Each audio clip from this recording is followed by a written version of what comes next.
Wow, about to get married. You're a fiance and you're setting up dates. You want to get one last powwow? Wedding canceled after fiance gets caught setting up a date. Hey man, I hope you're doing well. I've been watching your channel for a while now, and I finally worked up the courage to send in my story. You can call me D.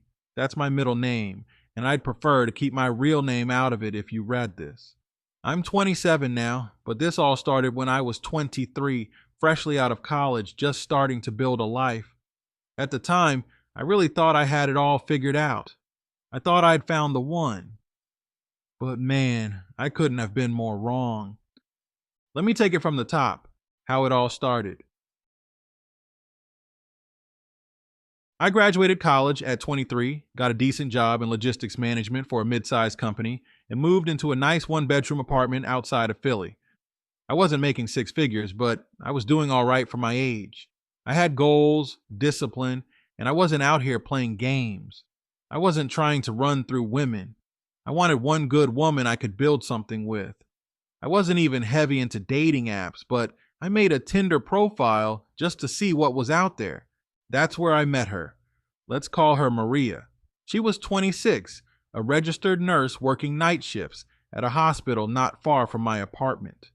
She had the big brown eyes, that kind of tired but beautiful look that nurses often have, and this warmth to her that pulled me in. Our first date was at this local Cuban spot. She showed up wearing jeans and a black sweater, and I swear I was already falling halfway through dinner. She was sweet, attentive, laughed at my jokes, and didn't once check her phone. She told me about her job, her crazy patients, her love for animals, and how she wanted to be a pediatric nurse one day. I was hooked. We started dating exclusively within a few weeks. She wasn't just affectionate, she was supportive. She'd bring me coffee when I worked late. She left notes in my lunch bag when I brought meals to work. She'd rub my shoulders when I came home stressed. We were like an old school couple. People around us said we were the real deal. And for the record, there were no red flags. Not one. I've heard so many guys say there's always something, but I'm telling you, this woman showed no cracks. She wasn't out partying, didn't dress provocatively, didn't hide her phone. If anything, she made me feel lucky to have her. That's why what happened still messes with my head sometimes. The engagement. We dated for almost 2 years before I proposed. I did the whole thing, asked her dad for permission. He cried. Planned a weekend getaway to the Poconos and popped the question on a snowy bridge over a frozen creek. She said yes, bawled her eyes out, and we celebrated all weekend. Everything seemed perfect. We spent the next year planning the wedding. We didn't want anything over the top, but it was still going to be nice. Outdoor ceremony, 120 guests, live band. We both agreed to split costs based on what we could afford. I paid for the venue and the band. She covered catering and her dress. She even made a Pinterest board full of ideas for centerpieces and floral arrangements. We were meeting with vendors, checking out honeymoon spots, and talking about future kids. Again, no red flags, no signs of cold feet, nothing shady. The red pill warning I ignored. Now I'll be honest here. Around the time we were engaged, I started watching some red pill content on YouTube. Not the super toxic stuff, but videos from guys sharing their heartbreak, cautioning men to take their time, vet women thoroughly, and avoid marrying nurses. That's the part that always stuck with me. Don't date a nurse. I heard it over and over again. They're constantly around men. They party hard after night shifts. They cheat the most. I brushed it off as bitter nonsense. I said to myself, nah, not Maria. She's different. She's the unicorn. Stupid, I know, but man, they weren't lying. How I found out. It happened on a random Thursday night. Maria had just come home from a 12-hour shift, boss, exhausted and sweaty, so she went straight into the shower. We were going to eat some leftovers and crash early. I was in the kitchen when I heard her phone buzz on the couch. Now, I'm not the type to snoop. I don't go through phones, I don't read texts, But this time, something just told me to look. I picked up the phone to move it to the charger and saw a notification pop up. You have a new message on Hinge. I stood there frozen. Hinge? That didn't even make sense. We met on Tinder, and she swore she deleted all her apps long ago. I tapped the notification, and boom, it opened straight into the app. No lock screen, no Face ID, wide open. She was still logged in. And there it was. Her profile, fully updated with new pictures I didn't even know she took. Her bio said something like, "Looking for someone who gets me. Life's too short to settle." I scrolled through the messages and found one that made my heart stop. Some dude named Mark was chatting her up, saying how sexy her lips looked and how he wanted to take her out, maybe end the night somewhere more private. She didn't directly respond to the sex stuff, but she did say, "Thursday works. I get off around 7. That was 2 days from then. I just stood there, man, shocked. My heart was beating out of my chest. I couldn't believe it. This woman I was about to marry was setting up a date on Hinge. Whether or not she planned to sleep with him didn't even matter. She was going to meet a dude behind my back while living in my apartment with my ring on her finger. The confrontation. She came out of the shower wrapped in a towel, humming some song, completely unaware of the bomb that had just gone off. I didn't yell. I didn't scream. I just held up the phone and asked, "You want to explain this?" Her face changed instantly, like she had been electrocuted. She tried grabbing the phone, but I pulled it back. Then came the lies, the gaslighting. "Oh my God, that's a fake app. It's just some AI bot messing with me. I didn't even know that was still on my phone. I never planned on going. I was curious, that's all. I'm so tired, I don't even know what I'm saying. Are you really going to throw us away over that?" I told her, "Get the hell out of my apartment, now." She stood there wet, shivering, towel clutched to her chest. I could tell she wasn't expecting that response. She thought she could talk her way out of it. She always could, but not this time. She backed into the bedroom to get dressed. I sat in the living room staring at the wall, feeling like a bomb had gone off inside me. A few minutes later, she came out wearing sweatpants and a hoodie, holding her duffel bag. She tried to plead again, but I stood up, walked over, and right before she got to the door, I grabbed the engagement ring off her finger. That's when she broke. She fell to the floor crying, saying, "You can't do this to me. I made a mistake. You're overreacting. Please don't throw this away." I opened the door and said, "It's already thrown away." And I slammed the door in her face. The aftermath. I canceled everything that same weekend, called the venue, canceled the band, told my parents, told her parents. Some of her family tried to reach out to me and say, maybe it was just a misunderstanding, but I wasn't hearing any of that. I was done. She texted a couple times, begging for a sit down. I never replied. She sent me a long email saying she'd never actually gone through with it and that it was just digital curiosity. I didn't care. The intent was enough. You don't line up dates with strangers when you're about to get married. Now, before anyone asks, no, I didn't give her the money back. She gave me close to $4,000 to cover her part of the venue and catering. After what she did, that money was mine. Consider it a stupidity tax on her part. I wasn't about to reward betrayal with a refund. And let me be clear, I didn't retaliate. I didn't sleep with anyone out of spite. I didn't post anything online. I just disappeared. She moved out of state a few months later. I heard she bounced around jobs and hasn't dated anyone long-term since. Not my concern. What I've learned... Looking back, I feel like a fool for thinking I found a unicorn. I hear these red pill guys talk about how men need to protect themselves, how we should take our time, how we should vet. And I thought I was doing that. But what I really did was fall for the performance. I fell for the good girl act because it was consistent and convincing. What I've learned is that you can never fully know someone. You can trust, but you better be prepared to verify. And those red flags that other men talk about, just because you don't see them doesn't mean they aren't there. So, to the men watching this, don't ignore the gut feeling when something feels off. Don't fall in love with potential. And for the love of God, don't propose until you've seen who she really is under pressure, boredom, temptation, and stress. That's when the mask slips. I dodged a bullet, a very expensive bullet, but I'm grateful it happened before the wedding and not after. I didn't lose my house, my kids, or my retirement. I just lost a liar. And that's a win in my book. Thanks for reading this, man. Feel free to share it if you think it'll help someone else out there. Keep doing what you're doing.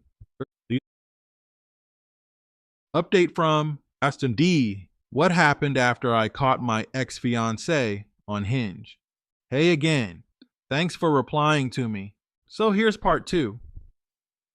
What happened after I caught my ex-fiancée setting up dates on Hinge, kicked her out, took the ring back, and canceled our wedding? This is about what came next. This might be long, but if you're reading this, maybe you're going through something similar. Maybe you're trying to understand the aftermath of betrayal, how to recover, and what it looks like to rebuild. I'll be honest about all of it. The ups, the downs, the nights I questioned everything, and the days I finally started to feel like myself again. Let's get into it. The days after, silent rage and empty rooms. The first few days after I ended the engagement felt like someone had died. That sounds dramatic, but it's the truth. I'd come home from work, drop my bag, and just sit in silence, staring at the spot on the couch where she used to sit. Her hair ties were still in the bathroom drawer. Her favorite mug was still on the shelf. Her scent still lingered on the blankets. I couldn't even watch the shows we used to binge together. It felt like I was living in a ghost town, and I was the only one alive. I didn't cry at first. I was too angry for that. It was a cold, quiet kind of anger, the kind that seeps into your bones. I'd ask myself the same questions over and over. Was she cheating the whole time? Was any of it real? How could someone lie so easily for so long? Was I not enough? That last one haunted me for weeks. I know now that her actions say more about her than they do about me. But in the moment, you internalize it. You think maybe you weren't attractive enough, rich enough, dominant enough, exciting enough. It messes with your self-esteem in a way most people don't talk about. Friends start taking sides. The next thing that surprised me was how friends started acting weird. Not my boys, they were solid. But mutual friends, people who had been around both me and her during the engagement, started pulling back. I had one female friend who straight up asked, "But did she actually cheat, or were you just being controlling?" That question told me everything I needed to know. That's when I learned another harsh truth. When a relationship ends, especially one that was public and headed toward marriage, people get uncomfortable. They don't want to pick sides, even when the betrayal is clear. Some just don't want to deal with the drama, and others, they secretly liked her more than they liked me. And guess what? That's fine. That was a blessing in disguise, because it showed me who was really in my corner. What happened to her? A lot of people ask me if she ever reached out again. The answer is yes. She texted me 2 weeks after I kicked her out, a long message saying she missed me, that she felt lost, and that she hoped we could talk. I ignored it. She tried again with a birthday message a month later. "Happy birthday. I hope you're doing okay." Deleted. She even emailed me once claiming she had a breakdown and wanted to explain herself in person. I didn't respond. The truth is, I was tempted, not to get back with her, but to meet up and ask her why. Why ruin something that seemed so good? Why betray someone who never gave you a reason to doubt him? But then I remembered. Closure isn't something they give you. It's something you give yourself. And even if she did explain everything, what would it change? I already had the truth. She was setting up dates behind my back.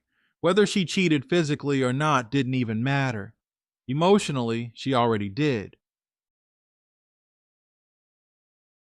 And if she could lie once, she could lie again. Therapy helped more than I expected. Let me be real. I used to think therapy was for people who couldn't handle life. I had that toxic, just man up mentality. But after the breakup, I felt so disoriented that I figured I'd try one session just to see. My company covered a few visits through their benefits plan. Best decision I ever made. My therapist didn't just sit there nodding. She asked real questions that made me unpack my patterns, why I ignored certain red flags, why I put her on a pedestal, why I rushed into proposing, and how I was taught, even subtly, to equate loyalty with silence. That's a big one, by the way. A lot of guys think being a good man means tolerating stuff, being patient, being understanding. But sometimes we confuse those things with allowing disrespect. Through therapy, I learned that boundaries are not a sign of weakness. They're a form of self-respect. That was a game changer. I got my body right, then my mind followed. After a few weeks of feeling sorry for myself, I decided to get moving. I hit the gym 6 days a week. Started running, lifting, doing yoga. Not for revenge, not to get hot so she'd regret it. I did it to prove to myself that I wasn't going to stay broken. I lost 15 pounds, got more toned, started sleeping better. The discipline from training spilled over into everything else. I started waking up earlier, cooking real meals, reading more books. I even started investing money I would have spent on the wedding into a new savings portfolio. And let me tell you, there's nothing like stacking wins after heartbreak. Nothing builds confidence like knowing you're becoming stronger, sharper, and more resilient. My dating life now. Okay, let's talk about the part everyone probably wants to know. Am I dating again? Yes, but very differently. I took a solid year off from dating. I needed time to detox, time to heal and not carry that betrayal into a new relationship. I didn't want to use a new woman as a crutch or a distraction. I wanted to show up whole, not half a man with a bandaged ego. When I finally got back out there, I approached it with more clarity than ever. I don't chase anymore. I don't pedestalize women just because they're pretty, feminine, or say the right things. I don't rush. I watch. I observe how they act when they don't get their way, how they treat service workers, how they talk about their exes, what their values are. And no more nurses, bro. I hate to stereotype, but I can't do it again.